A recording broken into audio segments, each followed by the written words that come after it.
Aku mau bongkar si Niko dulu. Dia pernah bawa kabur duit pamannya 2 miliar. Tapi si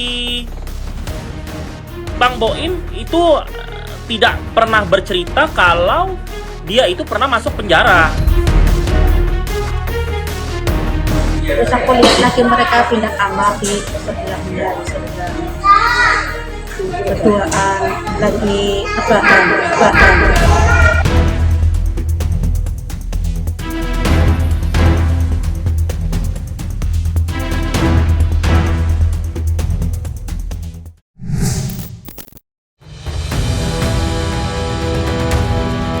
Sebuah kejutan tiba-tiba saja hadir menggemparkan jagat maya di tengah langkah perjuangan Paula Verhoeven membersihkan nama baiknya dari noda tudingan istri durhaka dan isu perselingkuhan. Kejutan itu hadir dari sosok Satria Mulia, seorang selebriti sekaligus sahabat dari mantan suami Paula, yakni Baim Wong. Ia, melalui media sosialnya, Satria Mulia membagikan sederet pernyataan mengejutkan tentang sosok Niko Surya, pria yang diduga menjalin hubungan gelap dengan Paula. Di mana Satria Mulia menjelaskan bahwa Niko pernah terlibat kasus dugaan penipuan dengan jumlah kerugian yang menyentuh angka miliaran rupiah. Bukan itu saja, Satria Mulia pun membeberkan pula bahwa Niko diduga sempat menjalani hukuman penjara. Lantas, seperti apakah pengakuan lengkap dari Satria Mulia? Aku tidak akan memojokkan Paula karena aku lagi baper banget lihat Paula yang memperjuangkan haknya. Jadi kalau Paula merasa dia itu difitnah, silakan laporkan ke pihak berwajib. Karena dia tidak terima dikatain selingkuh, dikatain ini itu. Nggak apa-apa, ya. Wanita itu harus memperjuangkan emansipasi wanitanya, ya. Atau kalau Paula butuh teman, atau Paula butuh orang yang bisa berbicara lebih berani, bisa calling gue. Udah capek sih, man. 1 tahun, capek. Sampai aku di titik kesini aja aku berdoa sama Allah, ya Allah, aku udah nggak tahu lagi cara ngebela diri kayak gimana gitu. Udah nggak tahu. Aku nggak tahu mau ngebela diri kayak gimana. Jadi aku udah pasrahin. Ini semua terjadi pasti akan ketetapan Engkau gitu. Cuman aku nggak tahu, Mas, beneran. Udah nggak tahu cara membela dirinya seperti apa kan? Iya, dan balik lagi seperti yang selalu aku punya prinsip. Orang yang membenci kita akan selalu membenci kita dan akan percaya apa yang kita omongin. Gitu. Iya. Dan kalau orang yang mencintai kita, yang sayang sama kita nggak usah ngomong, mereka akan selalu ada buat kita. Nggak apa-apa, karena namanya juga Paula itu ingin menuntut haknya dan membersihkan image-nya. Itu hak semua orang, oke? Tapi aku mau bongkar si Niko dulu, ya. Jadi Niko ini dia pernah bawa kabur duit pamannya 2 miliar. Nah, tapi si Bang Boim itu tidak pernah bercerita kalau dia itu pernah masuk penjara setelah si Niko ini bawa kabur duit pamannya. Dia numpang tempat Bang Boim. Nah, disitulah ceritanya, guys. Jadi bukan gue ngarang-ngarang. Gue itu setiap bongkar sesuatu itu gue ada ketemu dengan orangnya atau gue ketemu dengan circle-circle-nya dia. Cuman kan gue nggak ngasih tahu. Ngapain juga rakyat jelita tahu. Tapi kalau kalian tahu, bocor, informan gue nggak mau ngasih tahu gue lagi dong, ya kan? Isu dugaan perselingkuhan Paula Verhoeven memang masih memancing perdebatan sengit di masyarakat luas. Ditambah lagi, pihak Paula sendiri sudah menempuh berbagai macam langkah hukum lantaran merasa vonis selingkuh sungguh tak berdasar. Namun yang mencolok perhatian, sederet asisten rumah tangga yang bekerja di rumah Baim Wong kini justru muncul di tengah peliknya teka-teki dengan membawa pengakuan yang menggegerkan. Mereka membongkar habis kegiatan apa saja yang diduga dilakukan oleh Niko dan Paula di belakang Baim Wong. Lantas, seperti apakah pengakuan mereka? Kalau yang saya lihat, saya suruh nungguin anak-anak anakku di kamar. Mereka berduaan di bawah di meja makan.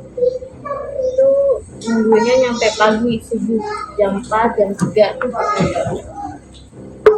Itu setiap hari kah atau bagaimana? Setiap hari. Kalau nggak ada bapak. Iya, kalau nggak ada bapak. Oh, hanya ketika Bang Baim nggak ada. Iya. Mereka berdua lagi duduk ngobrol. Gitu. Terus yang aku kan udah beres gitu, beres kamarnya. Melihat mereka berdua lagi ngobrol. Terus terus aku lihat lagi mereka pindah kamar di sebelahnya, di sebelah. Berduaan lagi rebahan. Lagi apa? Rebahan. Lagi rebahan di kamar. Tapi aku cuma buka pintu, lihat mereka lagi rebahan, terus aku tutup pintu terus turun gitu. Nggak lihat yang Nggak lihat secara lama gitu. ya, cuma buka pintu lihat mereka berdua sekitar sorean. Suara posisinya ada suaminya. Ada Bang Baim kan di rumah? Dan nggak ada. Ya, tentu itu ada konteksnya. Pengertian rebahan apa?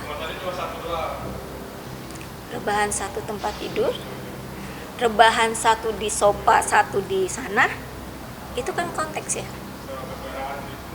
Kita lantas menggunakan gini, oh rebahan. Semua orang memiliki pengertian sendiri dengan pengertian rebahan.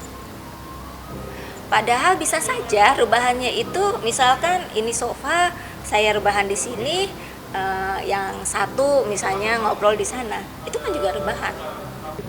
Dan saya secara tegas menyampaikan bahwa tidak ada terjadi perselingkuhan selama saya menjalani pernikahan. Dan tidak ada juga bukti-bukti perselingkuhan di persidangan. Itu aja. Hubungan dengan anak-anak itu baik nggak sih gitu? Mungkin Menurutku baik sih. Kalau yang saya lihat baik. Zaman dulu ketika anak-anak misal lagi ngobrol sama teman lakinya, kalau anaknya yang gede deket pasti langsung disuruh sana dulu gitu. Pokoknya kalau dideketin terus nanti yang dimarahin susternya, nanti susternya dibilang nggak bisa bujukin anak gitu. Selain membongkar pengakuan seputar dugaan perilaku Paula Verhoeven, para asisten rumah tangga pun tak segan memberikan kesaksian tentang seperti apa sosok Baim Wong yang sebenarnya setiap hari. Dengan satu suara, para asisten rumah tangga menegaskan bahwa Baim Wong adalah sosok yang baik terhadap para pekerja, serta dermawan memberikan bantuan kepada para pekerja. Hal itulah yang membuat mereka kini ikut terbawa amarah menyaksikan Baim Wong habis dicerca banyak orang. Lantas seperti apakah penjelasan lengkap para asisten rumah tangga tentang sosok Baim Wong yang sebenarnya?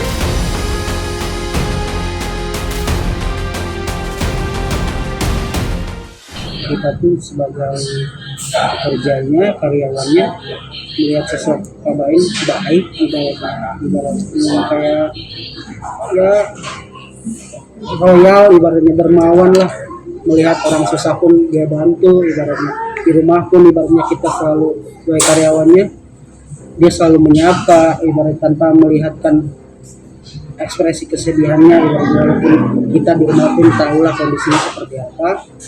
Makanya kita akan selalu support apa yang menurut kita benar, karena kita pun yang selalu melihat dan tahu situasinya, ya bisa membedakan mana yang baik dan mana yang buruk.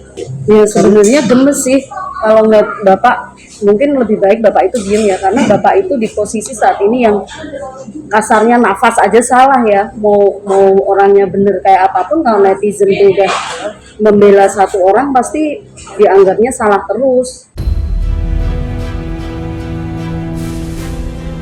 Di sisi lain, kisah pilu kandasnya rumah tangga Baim Wong dan Paula Verhoeven harus pula ternoda dengan kehadiran rekaman percakapan yang tidak ada henti-hentinya menyeruak luas di media sosial.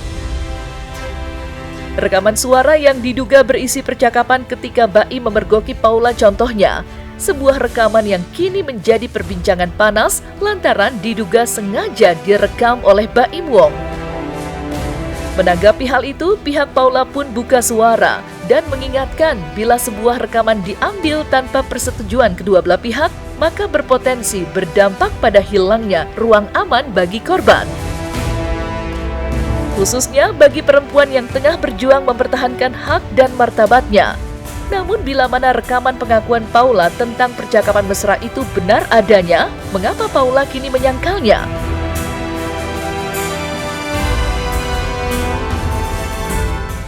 Sebenarnya kan banyak sekali ya rekaman-rekaman yang bocor atau dibocorkan. Pertanyaannya sebenarnya begini, apakah rekaman suara atau video yang dilakukan itu sesuai dengan persetujuan para pihak, atau ada konsen nggak sih orang itu direkam? Seperti teman-teman sekarang misalnya merekam gambar dan suara saya memberikan konsen, persetujuan. Nah, pertanyaannya untuk rekaman-rekaman yang disebarkan itu, apakah rekaman itu didapatnya dengan persetujuan penuh para pihak enggak? Kan enggak. Padahal kita itu sudah memiliki banyak regulasi yang menyatakan bahwa pengambilan foto, pengambilan gambar, video, suara, perekaman itu harus konsensual. Nggak bisa ibaratnya sembunyi-sembunyi, dan itu tentu melawan hukum. Tapi itu sakit banget aku sebagai suami. Aku sakit banget. Dia doain supaya ini terjadi. Istri macam apa? Ya, ini tuh hubungan kita. Abis itu kau bilang, makanya gue gak izin kalau ke umroh. Hah? Gak izin apa? Ada, udah semuanya ada. Kan aku izin. Udah tahu, udah diem. Udah Paula, kamu mau sepintar apa berdalih sekarang? Udah kebaca semuanya di chat. Kalau setiap pertengkaran, setiap perdebatan, setiap misalnya diskusi lantas direkam, itu kita akan kehilangan ruang aman. Ibaratnya kalau saya ngomong salah, itu sudah terekam, nanti diunggah. Kalau saya melakukan ini, nanti disebarkan. Ini menyebabkan perempuan kehilangan ruang aman di dalam relasi rumah tangganya. Itulah yang dialami, kehilangan ruang aman. Terlepas dari itu, beberapa waktu yang lalu, pihak Paula Verhoeven sendiri telah resmi mengajukan banding terhadap putusan Hakim Pengadilan Agama Jakarta Selatan. Yaitu pada tanggal 28 April 2025 lebih tepatnya. Langkah yang kemudian diikuti oleh pihak Baim Wong tepat 1 hari setelah berkas permohonan Paula Verhoeven resmi diterima pihak Pengadilan Agama Jakarta Selatan. Lantas seperti apakah penjelasan pihak Humas Pengadilan Agama Jakarta Selatan terkait permohonan banding dari kedua pihak?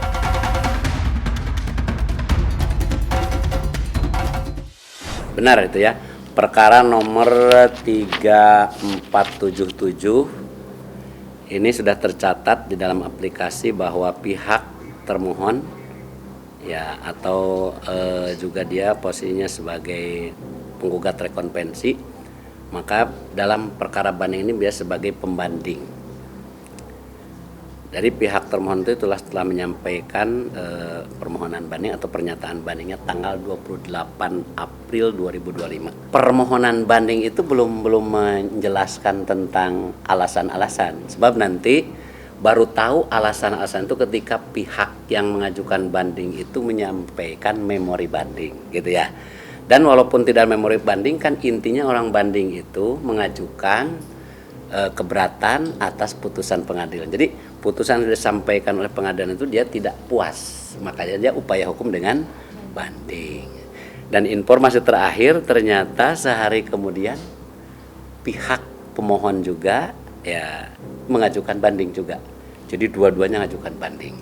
Jadi tanggal 29 April itu pihak pemohonnya atau tergugat rekonvennya juga mengajukan banding. Nah ini ya dua-duanya mengajukan keberatan atas putusan pengadilan. Itulah upaya hukum yang dilakukan oleh pihak-pihak yang tidak puas dengan putusan pengadilan. Kalau memang sesuai yang saya harapkan, saya bilang di depan kalian semua, saya juga akan memberikan hak asuh anak ini kepada Paula. Jadi nggak usah apapun itu, nggak usah Anda naik banding segala, sama dengan saya ya. Saya juga kalau terburuknya juga atau enggak yang tidak mau diinin saya tidak akan naik banding. Yang terbaik buat anak. Sebaliknya, kalau Paula nggak usah naik banding. Saya yang akan kasih hak asuh anak itu pada Paula. Untuk alasannya ya, mungkin nanti kan akan dipertimbangkan, akan diperiksa oleh Madis, tidak sepantasnya mungkin disampaikan di sini. Yang jelas pasti ada masalah yang kita tunggu seperti apa nanti permasalahannya yang dia akan disidangkan dalam persidangan nanti, seperti itu ya, kita tunggu.